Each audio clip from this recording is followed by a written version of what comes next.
முட்டை வறுக்க போகிறோம்ப்பா நம்ம. 4 முட்டை வாங்கியிருக்கிறோம். இந்த 4 முட்டையும் வறுக்க போகிறோம். முட்டை வறுவலாம். முட்டை வறுக்கிறதா பார்க்கலாம் வாங்க. இந்த ஒரு தவா வச்சுக்கிறேன். இந்த கரண்டியில் ஒரு 2 கரண்டி எண்ணெய் இந்த ஊற்றிருக்கிறேன். காயிட்டோம், எண்ணெய் காயிட்டோம்.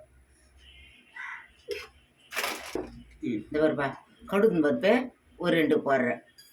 எண்ணெய் காயில் ஒன்றும் பொரியுதுப்பா. கடுகு பொரியுதா?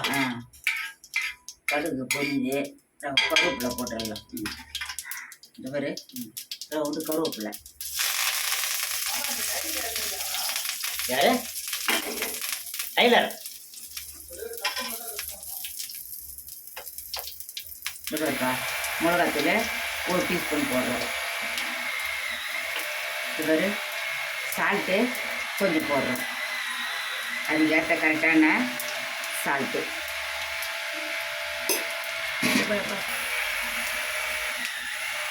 இந்த பாருப்பா கொஞ்சம் தண்ணி ஊற்றுறோம்ப்பா.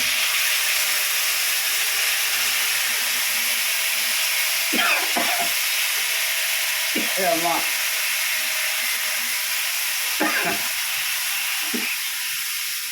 இப்போ வந்து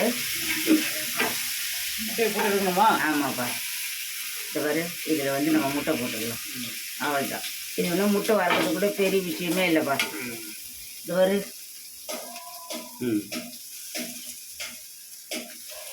இதேமாரி எல்லா முட்டையும் போட்டுற வேண்டியது தான். ஏன்னா உப்பு மிளகாத்தூள்லாம் போட்டோம். அவ்வளோதான். கொஞ்சம் நல்லா இருக்கட்டும்ட்டு அப்படியே திருப்பி போட வேண்டியது தான். அவ்வளோதான். ரவை நேரத்தில் ஆகிடும். வேலையெல்லாம் சமையல் வேலையெல்லாம் கொஞ்சம் நேரத்து வேலை தான்ப்பா. இதெல்லாம் என்னப்பா வேலை. அவ்வளோதான். அப்படியே எடுத்து இறக்கிடலாம் நம்ம. அவ்வளோதானா? அவ்வளோதான், முடிஞ்சிச்சு. திருப்பி தந்தால் திருப்பிக்கலாம். இந்த கடாயை வச்சுட்டு இப்போ அப்பளம் பொரிக்க போகிறோம்.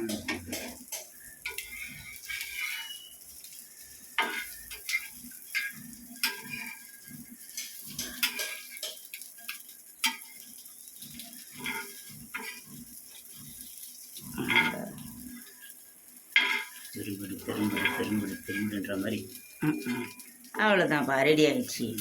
முட்டை வறுவல் ரெடி ஆயிடுச்சு. வாங்க எல்லாரும் சாப்பிடலாம். வாங்க எல்லாரும் சாப்பிட்லாம். இந்த இதில் எண்ணெய் ஊற்றுறேன். அப்பளம் வறுக்க போகிறீங்களா? ஆமாப்பா, அப்பளம் வறுக்கலாம். அப்பளம்? ஆமாம், அப்பளம் ஒரு 4 அப்பளம் வறுக்கலாம்.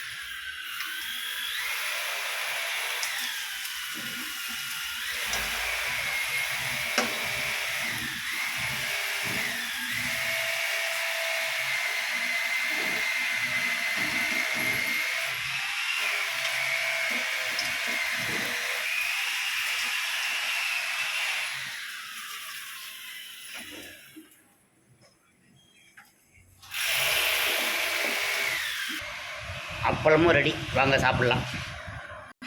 வாங்க, முட்டை வறுத்து நம்ம அப்பளம் பொரிச்சு சாம்பார், ரசம், புதினா ஊறுக்காய், புடலங்காய் கூட்டு எல்லாம் வச்சுருக்குறோம். வாங்க எல்லாரும் சாப்பிட்லாம். வாங்க எல்லாருக்கும் வணக்கம். வாங்க.